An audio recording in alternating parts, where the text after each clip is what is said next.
आशा बलवती राजन शल्योजेष्यति पांडवान महाभारत का एक सूत्र है और उसके अंतर्गत एक कथा आती है कि एक बार दो चोरों ने एक राजा के यहाँ चोरी की और दोनों के दोनों पकड़े गए। राजा ने उनको मृत्युदंड दिया।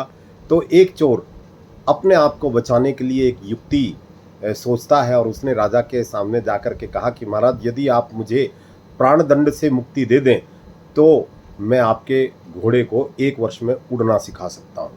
राजा को अपने घोड़े से बहुत प्रेम था और उसने सोचा कि यदि ऐसा हो गया तो मेरा घोड़ा दुनिया में उड़ना शुरू कर देगा। संसार में सबसे पहला घोड़ा ऐसा होगा जो उड़ने वाला होगा और वो मेरे पास होगा।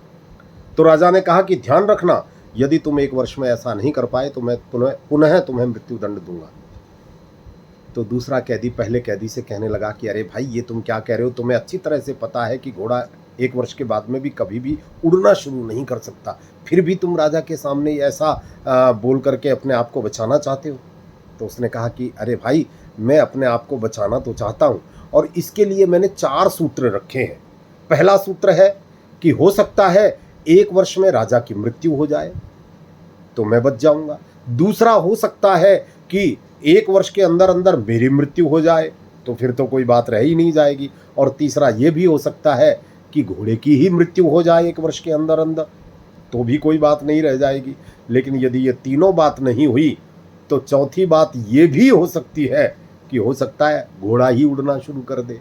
तो कभी भी इन चारों बातों के आधार को लेकर के मैंने ये रखा है कि हो सकता है, कुछ भी हो सकता है।